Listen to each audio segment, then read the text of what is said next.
अलीगढ़ के गोंडा थाने में बीजेपी विधायक और थाना अध्यक्ष के बीच जमकर हुआ विवाद। विधायक का आरोप है कि थाना अध्यक्ष ने अपने दो साथी दारोगाओं के साथ मिलकर उनके कपड़े फाड़ दिया और उनके साथ मारपीट की।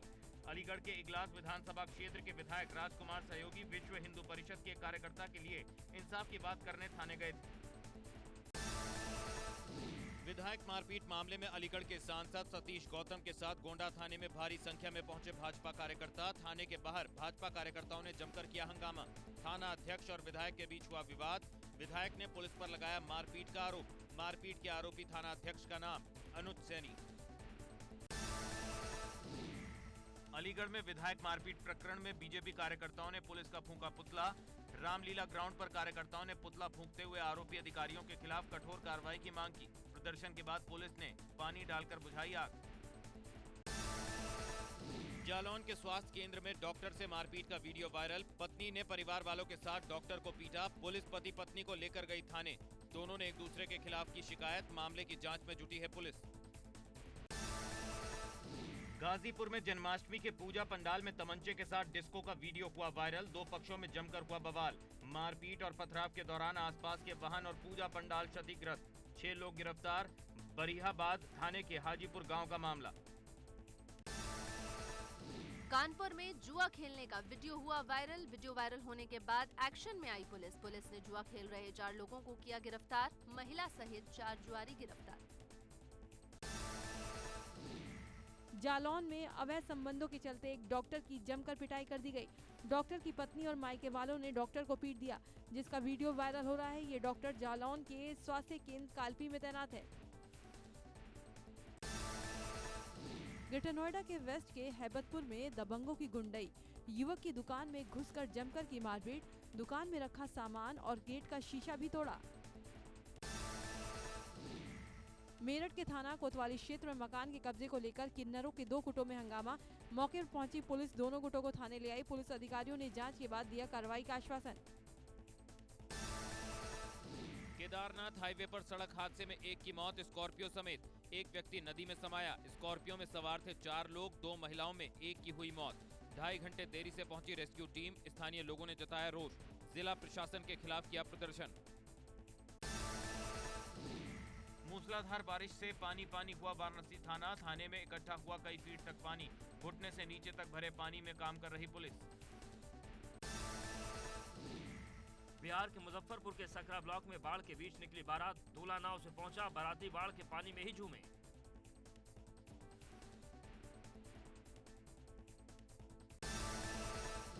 बाढ़ ने स्पेन में मचाई भारी तबाही। बाढ़ से दिल दहला देने वाली तस्वीरें आई सामने। बाढ़ के पानी ने तोड़ डाली दीवारें। भारी बारिश के बाद तबाही का दिखा मंजर। जल प्रलय का डरा देने वाला तांडव। अमेरिका के पेंसिल्वेनिया में बाढ़ के पानी में फंसा परिवार। पानी के तेज बहाव में डूबी गाड़ी। बच्चों को बचाने की कोशिश में दिखा पिता। सिंध और बलूचिस्तान में भारी बारिश। बाढ़ ने 22 जिलों में मचाई तबाही। पानी के सैलाब में बहा पुल। बाढ़ के पानी में डूबे 300 गांव। बागेश्वर के कपकोट ब्लॉक में सोंग मुनार रोड पर पहाड़ी से गिरा मलबा। बारिश के बाद भूस्खलन की लाइव तस्वीरें आई सामने। वीडियो में पत्थरों की बरसात और धूल का गुब्बार उड़ते हुए दिख रहा है। श्रीनगर में लगातार हो रही झमाझम बारिश। बारिश के चलते गंगा और अलकनंदा नदी के घाट डूबे। खतरे के निशान के करीब पहुंची अलकनंदा नदी। नदी किनारे के क्षेत्र में जारी हुआ अलर्ट। टिहरी में बारिश से जिले में 7 ग्रामीण मोटरमार्ग बंद पड़े हैं। भारी मलबा आने से कई मोटर मार्गों को बंद हुए 1 हफ्ते से भी ज्यादा का वक्त बीत गया है। ऑल वेदर रोड निर्माण के चलते NH 58 तोता घाटी के पास बड़े वाहनों की आवाजाही बंद। मसूरी में भारी बारिश के बाद भूस्खलन की घटनाएं बढ़ गई हैं, जिससे कई मार्ग बाधित हैं। मसूरी केम्प्टी क्षेत्र में केम्प्टी चडोगी मार्ग पर कई गांवों को जोड़ने वाली सड़कें बंद हैं। सड़कें बंद होने से लोगों को पैदल ही अपने गंतव्य के लिए सफर करना पड़ रहा है। उत्तराखंड में बारिश का रेड अलर्ट जारी। मौसम विभाग ने जारी किया बारिश का रेड अलर्ट। 13 और 14 अगस्त को हो सकती है भारी बारिश। वाराणसी में तेज बारिश का कहर। बारिश और जलजमाव के चलते एयरपोर्ट की बाउंड्री गिरी। हाईवे किनारे सुरक्षा को लेकर CISF के जवान तैनात। लक्सर से होकर बह रही नीलधारा गंगा का जलस्तर काफी बढ़ चुका है। जिससे खानपुर विधानसभा के कई गांव के ऊपर खतरा मंडराने लगा है। इनमें से कुछ गांव तो ऐसे हैं जहां कभी भी पानी घुस सकता है। कई गांव के खेतों में पानी घुस चुका है, जिससे किसानों की मुश्किलें बढ़ गई हैं। बहराइच में घाघरा नदी का कहर, इस साल भी जारी। 3 तहसीलों के दर्जनों गांव बाढ़ और कटान से प्रभावित। कई गांवों का अस्तित्व खत्म, हजारों एकड़ फसल और जमीन घाघरा नदी में सवाई।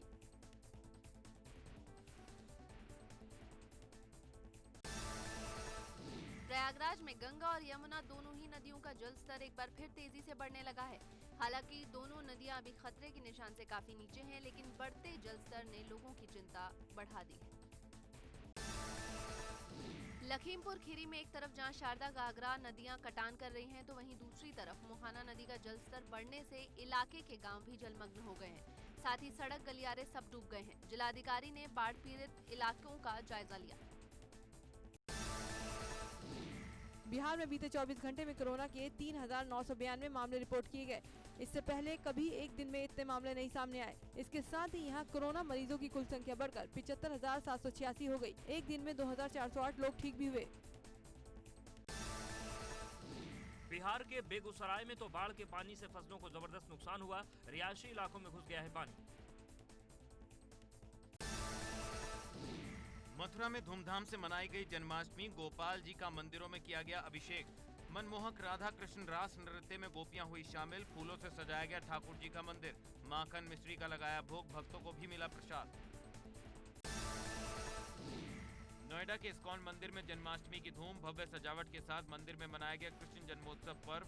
कोरोना के चलते बेहद कम भक्त हुए शामिल। ऑनलाइन दर्शन की व्यवस्था से घर बैठे लोगों ने किए दर्शन। पीलीभीत के सुप्रसिद्ध राधा रमण मंदिर में इस साल नहीं हुआ कीर्तन जन्मोत्सव। 130 साल पुराने प्राचीन मंदिर में बेहद सादगी के साथ मनाया गया जन्माष्टमी पर्व। कोरोना की वजह से बहुत कम लोग हुए उत्सव में शामिल। अभिनेता सोनू सूद ने गोरखपुर की रहने वाली प्रज्ञा मिश्रा की कराई सर्जरी। आर्थिक स्थिति ठीक न होने के चलते परिवार ने मांगी थी सोनू सूद से मदद। गाजियाबाद के डॉक्टर से करवाई घुटने की सर्जरी। एक्सीडेंट के बाद चल नहीं पा रही थी युवती। डॉक्टर से सोनू सूद ने फोन पर की बातचीत। बुलंदशहर सुदीक्षा भाटी की मौत के मामले में सुदीक्षा के पिता जितेंद्र भाटी ने कहा कि अगर उनकी बेटी को इंसाफ नहीं मिला तो वो पूरे परिवार समेत आत्महत्या कर लेंगे। सुदीक्षा के पिता का आरोप है कि इस मामले में पुलिस लगातार इस बात पर जोर देने में जुटी है कि हादसे के वक्त बाइक सुदीक्षा का चाचा नहीं बल्कि उसका नाबालिग भाई चला रहा था। राम मंदिर भूमि पूजन के बाद नागरिक उड्डयन मंत्री नंद गोपाल गुप्ता नंदी अयोध्या पहुंचे। रामलला और हनुमानगढ़ी के किए दर्शन। नंद गोपाल गुप्ता नंदी ने कहा, अयोध्या में श्री राम एयरपोर्ट प्रस्तावित है और फैजाबाद हवाई पट्टी को श्री राम एयरपोर्ट के रूप में 600 एकड़ में विस्तार किया जाएगा। श्री राम एयरपोर्ट के लिए 525 करोड़ रुपए स्वीकृत।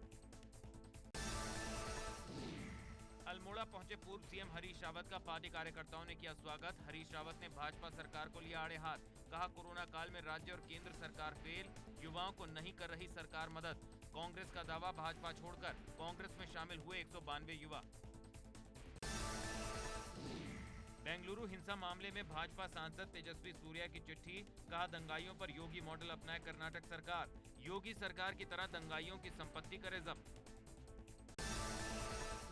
मेरठ में एक हुक्का बार में नाबालिग लड़कियों को हुक्का पिलाने की घटना में कार्रवाई करते हुए पुलिस ने नाबालिग लड़कियों को हुक्का पिलाने के आरोपी युवक को गिरफ्तार कर लिया है। कुछ दिन पहले मेरठ में एक हुक्का बार की तस्वीर वायरल हुई थी, जिसमें एक युवक अपने साथ मौजूद 2 नाबालिग लड़कियों को हुक्का पिला रहा था। सहारनपुर में पुलिस ने नशे के कारोबार से जुड़े एक गिरोह के 8 सदस्यों को गिरफ्तार किया है, जिनके कब्जे से करीब 1,80,000 रुपए की कीमत के 11,000 नशीली टैबलेट और इंजेक्शन बरामद किए गए हैं। कार्रवाई के दौरान गिरोह का एक साथी मौके से फरार होने में कामयाब हो गया, जिसकी तलाश जारी है। प्रयागराज के पूर्व बाहुबली सांसद अतीक अहमद पर कसा शिकंजा। पिछले 1 महीने में अतीक गैंग के कई सदस्य गिरफ्तार। अतीक अहमद और उसके परिवार के नाम वाली 6 ऐसी संपत्तियों को जब्त करने के लिए डीएम से मांगी गई परमिशन, जो अवैध तरीके से तैयार की गई है। सुदीक्षा भाटी केस की जांच तेज। औरंगाबाद थाना पुलिस 2 दर्जन से ज्यादा बुलेट शिनाख्त के लिए लाई गई थाने। बीती देर रात पुलिस ने दर्ज की थी FIR। बुलेट मोटरसाइकिल की शिनाख्त कर रहे आरोपी तक पहुंचेगी पुलिस।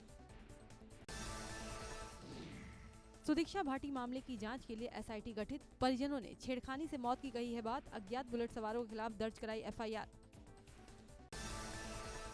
शामली पुलिस ने मुखबिर की सूचना पर एक ड्रग तस्कर को गिरफ्तार किया, जिसके कब्जे से करीब 25 लाख रुपए की कीमत की स्मैक बरामद हुई है। पुलिस ने आरोपी स्मैक तस्कर का चालान कर दिया है। बागपत में संजय की हत्या के आरोपी पकड़े गए, पुलिस ने आरोपियों को गिरफ्त में लिया। मंगलवार को हुई थी संजय खोखर की हत्या। पूर्व भाजपा जिला अध्यक्ष थे संजय खोखर। मुरादाबाद में कार के शोरूम पर बदमाशों ने सुरक्षा गार्ड को गोली मारकर हत्या कर दी। सुबह 2 से 2:30 बजे के आसपास की गई हत्या। मृतक के अलावा 2 अन्य सुरक्षा गार्ड भी शोरूम में ही मौजूद थे। पुलिस कर रही है मामले की जांच। फतेहपुर के औरई गांव की नहर में प्रयागराज बमरौली एयरपोर्ट के संविदा कर्मी का शव जला हुआ मिलने से सनसनी फैल गई। मौके पर पहुंची पुलिस ने मृतक के शव को पोस्टमार्टम के लिए भेजकर जांच शुरू कर दी है। एडीजी जेल पीवीके प्रसाद पर एक युवक की पिटाई का आरोप है। युवक का आरोप है कि उसे एडीजी जेल ने बात करने के बहाने पुलिस चौकी बुलाया और वहां पर उसके साथ मारपीट की। उधम सिंह नगर में लगातार बढ़ रहे कोरोना के मामले, गर्भवती महिला सहित 5 कोरोना संक्रमण के मामले सामने आने से प्रशासन में हड़कंप। शहर के मुख्य मार्ग से गुरुद्वारा रोड तक के क्षेत्र को बैरिकेडिंग कर कंटेनमेंट जोन में किया घोषित। संक्रमितों के संपर्क में आने वालों की होगी जांच। बौराड़ी होटल में कोरोना पॉजिटिव युवक ने किया ड्रामा। वार्ड बॉय कर्मचारी का प्रशासन पर आरोप। कहा कोविड सेंटर में तनातनी के बाद 5 माह से नहीं मिली सैलरी। मिसेस का स्वास्थ्य विभाग में अन्य जगह किया गया ट्रांसफर। एसडीएम के आश्वासन के बाद कोविड सेंटर भेजा गया वार्ड बॉय। दुनिया में सबसे तेजी से संक्रमण भारत में फैल रहा है। देश में कुल संक्रमितों की संख्या 23 लाख के पार पहुंच गई है। अब तक 23,29,638 लोग कोरोना से संक्रमित हो चुके हैं। स्वास्थ्य मंत्रालय के ताज़ा आंकड़ों के मुताबिक पिछले 24 घंटों में देश में कोरोना वायरस के 60,963 नए मामले सामने आए और 834 लोगों की मौतें हुई। यह आंकड़ा दुनिया में सबसे ज्यादा है। देश में एक्टिव मरीजों की संख्या 6,44,000 है। आंकड़ों के मुताबिक मृत्यु दर गिरकर 1.97% पर आ गई है। वहीं रिकवरी रेट 70.37% है। कोरोना से अब तक 16,39,000 से ज्यादा लोग ठीक भी हुए हैं। अब तक 2,57,00,000 से ज्यादा नमूनों की जांच की जा चुकी है। लखनऊ में 24 घंटे में 475 नए कोरोना पॉजिटिव। प्रदेश में एक दिन में कोरोना के 4,583 नए मामले। प्रदेश में अब तक कुल 1,36,238 कोरोना के केस। प्रदेश में 49,347 पहुंची एक्टिव केसों की संख्या। दिल्ली में कोरोना की रफ्तार काफी धीमी हो गई है। पिछले 24 घंटों में कोरोना के 1,257 नए मरीज सामने आए। वहीं कोरोना से एक दिन में सिर्फ 8 लोगों की मौत हुई। बिहार में कोरोना मरीजों की संख्या 86,000 पार कर गई। पिछले 24 घंटे में कोरोना के 4,000 से ज्यादा नए केस सामने आए। कोरोना से अब तक 465 लोगों की मौत हो चुकी है। महाराष्ट्र में पिछले 24 घंटे में कोरोना के 11,000 नए मामले सामने आए। वहीं 256 लोगों की कोरोना से मौत हुई। राज्य में एक दिन में 10,000 लोगों को डिस्चार्ज किया जा चुका है। महाराष्ट्र में कोरोना मरीजों की संख्या 5,35,000 पार कर गई। वहीं एक्टिव मरीजों की संख्या 1,48,000 हो गई है। कोरोना से अब तक 18,000 से ज्यादा लोगों की मौत हो चुकी है।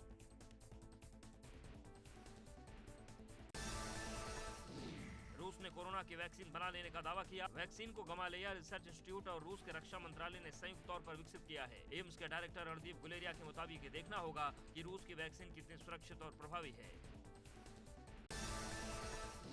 कोरोना के प्रभाव से राष्ट्रपति भवन का कार्यक्रम भी अछूता नहीं रहा। कोविड-19 के कारण 15 अगस्त को राष्ट्रपति की ओर से एट होम रिसेप्शन में कटौतियां की गई हैं। इस बार 100 से ज्यादा मेहमान शामिल नहीं हो पाएंगे।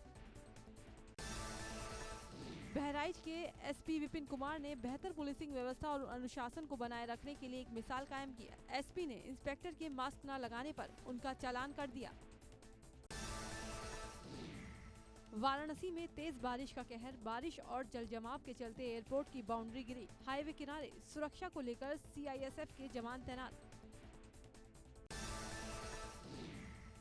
आर्थिक मोर्चे पर राहुल गांधी का केंद्र सरकार पर निशाना। राहुल ने पहली बार मोदी है तो मुमकिन है के नारे के साथ सरकार पर हमला बोला। राहुल गांधी ने ट्वीट के साथ एक खबर भी शेयर की। इसमें इन्फोसिस के संस्थापक एनआर नारायण मूर्ति के हवाले से दावा किया गया है कि जीडीपी ग्रोथ 1947 से भी नीचे आ सकती है। भारत और नेपाल के बीच जारी सीमा विवाद को लेकर दोनों देशों के बीच विदेश मंत्रालय स्तर की बातचीत होगी। दोनों देशों के विदेश मंत्रालय के अधिकारी 17 अगस्त को नेपाल की राजधानी काठमांडू में बात करेंगे। सीएम त्रिवेंद्र सिंह रावत ने अधिकारियों को शुक्रवार तक जल्द से जल्द तमाम पुरानी लंबित फाइल का निपटारा करने के निर्देश दिए हैं। साथ ही कहा है कि जो लापरवाही अधिकारी बरत रहे हैं उनके खिलाफ कार्रवाई होगी और जो अच्छा कार्य कर रहे हैं उनको प्रोत्साहन दिया जाएगा। 2022 में होने वाले विधानसभा चुनाव के लिए उत्तराखंड में आम आदमी पार्टी ने झोंकी ताकत। प्रदेश अध्यक्ष ने पार्टी कार्यकर्ताओं से की आगामी चुनाव पर चर्चा। कहा इस बार तीसरा विकल्प बनकर लड़ेंगे चुनाव। जनता के भरोसे जीतकर उत्तराखंड में बनाएंगे अपनी सत्ता। जन्माष्टमी पर मथुरा में बड़ा सड़क हादसा। यमुना एक्सप्रेसवे पर खड़ी बस से टकराया कैंटर। 4 लोग की मौत, 8 लोग हुए घायल। अस्पताल में कराया गया भर्ती। आगरा से नोएडा की तरफ आ रहा था कैंटर। उन्नाव के नवाबगंज कस्बे में कपड़ा व्यवसायी के गोदाम में भीषण आग। बिजली शॉर्ट सर्किट से लगी आग में कार, बाइक सहित लाखों का सामान जलकर राख। दमकल की गाड़ियों को आग बुझाने में करनी पड़ी मशक्कत। हाथरस में 10 साल पहले कानपुर में बिछड़ी एक बेटी अपने घर वापस लौट आई है। हाथरस में अंसार खान लगभग 10 साल पहले कानपुर में मेहनत मजदूरी करते थे। उसी दौरान उनकी करीब 7-8 साल की बेटी प्रिया यास्मीन लापता हो गई थी। अब 10 साल बाद पुलिस की मदद से बेटी अपने घर वापस लौट आई है। फतेहपुर के ओनई गांव में दोस्तों की पिटाई से दुखी होकर 20 साल के युवक ने फांसी लगाकर खुदकुशी कर ली। मृतक के शरीर में चोट के निशान देखकर लोग हैरान रह गए। पुलिस ने पोस्टमार्टम रिपोर्ट आने के बाद कार्रवाई की बात कही।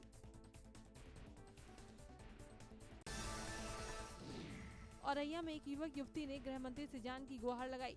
दोनों खुद को अलग अलग धर्म का बता रहे हैं। आरोप है कि लड़की पक्ष के लोग इसकी जान के दुश्मन बने हैं। दोनों का कहना है कि हाईकोर्ट का ऑर्डर मिलने के बाद भी पुलिस उनकी मदद नहीं कर रही। उन्नाव में आज भी लोग लकड़ी का पुल बनाकर नदी पार करने को मजबूर हैं। इस जर्जर लकड़ी के पुल से ग्रामीण जान जोखिम में डालकर नदी पार करते हैं।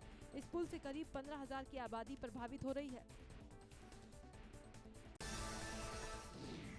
मेरठ के व्यापारियों ने जनता की समस्याओं को लेकर कलेक्ट्रेट पर धरना दिया।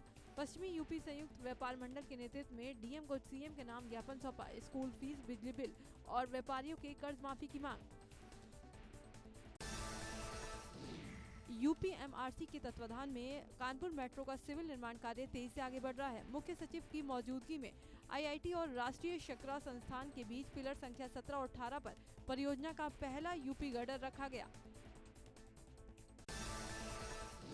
रुड़की क्षेत्र में लगातार बढ़ रहे कोरोना मरीजों की संख्या को देखते हुए पुलिस अब घर जाकर फरियादों की समस्याएं सुनेगी। एसपी देहात ने सभी थाना प्रभारियों को इस संबंध में दिशा निर्देश जारी किए ताकि थाने में लोगों की भीड़ कम हो सके।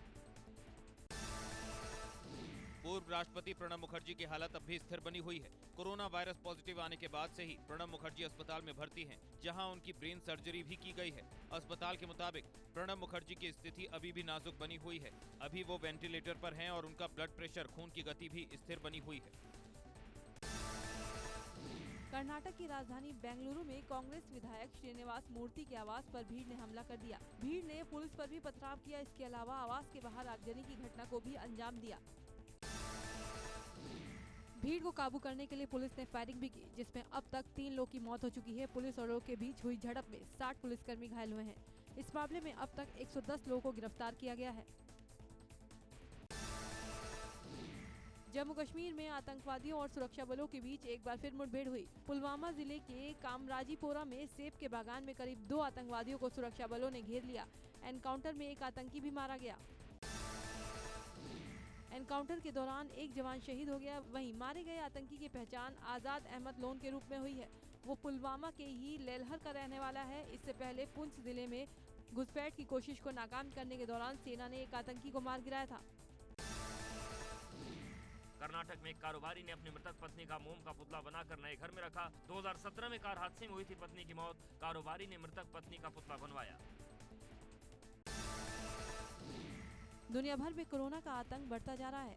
अमेरिका, ब्राजील, भारत जैसे देश सबसे ज्यादा फंसे। बीते दिन दुनिया भर में 2,54,000 नए मामले सामने आए, जबकि 6,064 लोगों की मौत हुई। अब तक 2 करोड़ से ज्यादा संक्रमण के मामले सामने आ चुके हैं। विश्व में अब तक 7,44,000 से ज्यादा लोगों की जान जा चुकी है। वहीं इस बीमारी से ठीक होने वाले मरीजों का आंकड़ा 1 करोड़ 34 लाख के पार पहुंच गया।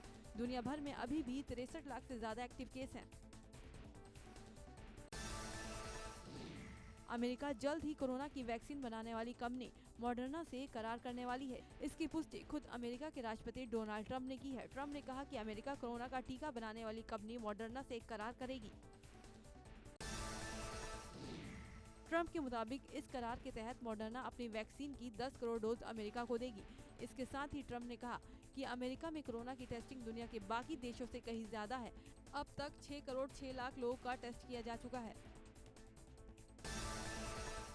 अमेरिका में भारतीय मूल की कमला हैरिस होंगी उपराष्ट्रपति पद की उम्मीदवार। डेमोक्रेटिक पार्टी के उम्मीदवार जो बाइडेन ने सांसद कमला हैरिस को उपराष्ट्रपति पद के लिए उम्मीदवार चुना। उपराष्ट्रपति पद के लिए चुने जाने के बाद कमला हैरिस ने कहा, जो बाइडेन अमेरिका के लोगों को एकजुट कर सकते हैं, क्योंकि उन्होंने अपने पूरे जीवन में हमारे लिए संघर्ष किया है। पार्टी की उम्मीदवार के रूप में चुने जाने पर खुद को सम्मानित महसूस कर रही हूँ। ब्रिटेन की अर्थव्यवस्था आधिकारिक रूप से मंदी की चपेट में आ गई है। ब्रिटेन के राष्ट्रीय सांख्यिकी कार्यालय के आंकड़ों के मुताबिक साल 2020 की पहली तिमाही यानी मार्च में खत्म तिमाही में अर्थव्यवस्था 2.2% घटी थी। जून की दूसरी तिमाही में इसमें 20.4% की भारी गिरावट आई है, जिसको लेकर ब्रिटेन के वित्त मंत्री ऋषि सुनक ने चिंता जताई है। सऊदी अरब ने पाकिस्तान को बड़ा झटका देते हुए तेल की आपूर्ति और लोन देने से मना कर दिया है। इस तरह दोनों देशों के बीच दशकों से चले आ रहा रिश्ता खत्म हो गया है। पाकिस्तान को सऊदी अरब को $1 बिलियन भी देना होगा, जो नवंबर 2018 में सऊदी अरब द्वारा $6.2 बिलियन के पैकेज का एक हिस्सा था। अमेरिका में व्हाइट हाउस के बाहर सोमवार शाम फायरिंग होने से खलबली मच गई। जिस समय ये फायरिंग हुई उस वक्त राष्ट्रपति डोनाल्ड ट्रंप कोरोना महामारी को लेकर मीडिया को जानकारी दे रहे थे। बीच प्रेस कॉन्फ्रेंस से सीक्रेट सर्विस के एजेंट उन्हें ओवल हाउस ले गए। कार्रवाई में फायरिंग करने वाले शख्स को गोली लगी है, उसे अस्पताल में भर्ती कराया गया है। चीन में सड़क पर गिलहरियों की नोकझोंक की तस्वीरें वायरल। कैमरे में कैद हुई गिलहरियों की लड़ाई की दिलचस्प तस्वीरें। बुधवार को जन्माष्टमी के दिन शेयर बाजार में बिकवाली का रहा दौर। भारी गिरावट के साथ खुले बाजार में क्लोजिंग से पहले रिकवरी। 209 अंकों की गिरावट के साथ खुला था बाजार। लगभग 250 अंकों तक लुढ़का। बाद में 37 अंकों की गिरावट के साथ 38,369 पर बंद हुआ सेंसेक्स। 14 अंक नीचे 11,308 के लेवल पर हुई निफ्टी की क्लोजिंग। सोने के भाव में लगातार तेजी पर लगा ब्रेक। आज तीसरे दिन लगातार सोने और चांदी के दामों में आई जबरदस्त गिरावट। 24 कैरेट सोने का हाजिर भाव 1643 रुपए गिरकर 52,308 रुपए प्रति 10 ग्राम पर खुला। वहीं 7,761 रुपए प्रति किलो नीचे 63,450 रुपए पर खुले चांदी के हाजिर भाव। कोरोना की वजह से श्रीलंका प्रीमियर लीग को टाला गया। 28 अगस्त से शुरू होनी थी लीग, श्रीलंका प्रीमियर लीग को टाला गया। महेंद्र सिंह धोनी 2021 और 2022 के आईपीएल में भी चेन्नई सुपर किंग्स की तरफ से खेलेंगे। टीम के सीईओ काशी विश्वनाथन का बयान, धोनी 2021-22 में भी आईपीएल खेलेंगे। यूएई में आईपीएल के लिए कोलकाता, दिल्ली और चेन्नई की टीमें 10 नेट बॉलर्स को ले जाएंगे। पूरे टूर्नामेंट में प्रैक्टिस के लिए साथ रहेंगे नेट बॉलर्स। आईपीएल 2020 से पहले राजस्थान रॉयल्स को लगा झटका। फील्डिंग कोच दिशांत याग्निक का कोविड-19 टेस्ट आया पॉजिटिव। आईपीएल का आगाज 19 सितंबर से होना है और सभी फ्रेंचाइजी टीमें इसकी तैयारी में जुट गई हैं। भारतीय क्रिकेटर सुरेश रैना अब इंडियन प्रीमियर लीग की तैयारियों में जुट गए हैं। हाल ही में उन्होंने परिवार के प्रति अपने प्यार को जाहिर करते हुए खास टैटू बनवाए। रैना ने अपने बाएं हाथ में पत्नी प्रियंका के नाम का टैटू और बेटी ग्रासिया के नाम का अंग्रेजी में टैटू गुदवाया। वहीं दाएं हाथ में बेटे रियो का नाम अंग्रेजी में लिखवाया है। इंग्लैंड के तेज गेंदबाज स्टुअर्ट ब्रॉड पर मैच फीस का 15% जुर्माना लगा। पाकिस्तान के खिलाफ टेस्ट मैच में अभद्र भाषा का इस्तेमाल किया था। तेज गेंदबाज ओली रॉबिन्सन को पाकिस्तान के खिलाफ गुरुवार से साउथहैम्पटन के द एजियाज बाउल मैदान पर शुरू हो रहे दूसरे टेस्ट के लिए बुधवार को बेन स्टोक्स की जगह इंग्लैंड की 14 सदस्यीय टीम में जगह दी गई है। स्टोक्स निजी कारणों से सीरीज के बाकी मैचों से बाहर हो गए हैं। एक्टर सुशांत सिंह राजपूत केस में परिवार की ओर से बयान जारी किया गया। परिवार का आरोप है कि सुशांत के परिवार, जिसमें 4 बहनें और एक बूढ़ा बाप है, उनको सबक सिखाने की धमकी दी जा रही है। एक एक करके सबके चरित्र पर कीचड़ उछाला जा रहा है। बॉलीवुड अभिनेता संजय दत्त को लंग कैंसर हो गया। लीलावती अस्पताल से इलाज कराकर संजय दत्त हाल ही में डिस्चार्ज हुए थे। फिल्म क्रिटिक कोमल नाहटा ने सोशल मीडिया पर ट्वीट के जरिए इस बात की जानकारी दी। संजय को स्टेज 3 का कैंसर डिटेक्ट किया गया है। संजय दत्त ने अपने इंस्टाग्राम अकाउंट पर एक पोस्ट शेयर करते हुए लिखा, दोस्तों मैं मेडिकल ट्रीटमेंट के कारण काम से छोटा सा ब्रेक ले रहा हूँ। आप सभी को प्यार और शुभकामनाएं साथ। मैं जल्द ही वापसी करूँगा। आलिया भट्ट की फिल्म सड़क 2 का ट्रेलर रिलीज कर दिया गया है, जिस फिल्म को लेकर पोस्टर रिलीज के बाद से ही ट्रोल किया जा रहा था। ट्रेलर रिलीज होने के बाद स्थिति और ज्यादा खराब होती दिख रही है। फिल्म को न सिर्फ नेगेटिव फीडबैक मिल रहा है, बल्कि YouTube पर इसे लगातार डिसलाइक भी किया जा रहा है। स्थिति ये हो गई है कि फिल्म के ट्रेलर को लाइक से ज्यादा डिसलाइक्स मिल रहे हैं। प्रियंका चोपड़ा ने लिखी अपनी बायोग्राफी जल्द रिलीज होगी। प्रियंका ने सोशल मीडिया पर दी जानकारी। आज है सारा अली खान का जन्मदिन। 25 साल की हुई सारा ने शेयर की घर पर सेलिब्रेशन की तस्वीर। यश चोपड़ा के जन्मदिन पर घोषित होने वाली फिल्मों से कटा अक्षय कुमार का नाम। अजय देवगन की दमदार एंट्री। अक्षय कुमार ने हाल के दिनों में पृथ्वीराज की शूटिंग के बजाय लंदन में बेल बॉटम को तवज्जो दी है। अब खबर है कि इस फिल्म में अजय देवगन का नाम फाइनल किया गया है। 3 दशक में यशराज कैंप की पहली फिल्म में अजय की एंट्री। इंटरनेट पर रूमर्स चल रहे हैं कि करीना और सैफ बेबी नंबर 2 के लिए वेलकम की तैयारी कर रहे हैं। रिपोर्ट्स की माने तो करीना और सैफ दूसरा बेबी एक्सपेक्ट कर रहे हैं। परिवार और करीबी दोस्तों को इस बात की जानकारी है। करीना कपूर खान अगली फिल्म तख्त में नजर आने वाली हैं। इसके अलावा करीना कपूर खान आमिर खान की फिल्म लाल सिंह चड्ढा में भी नजर आएंगी।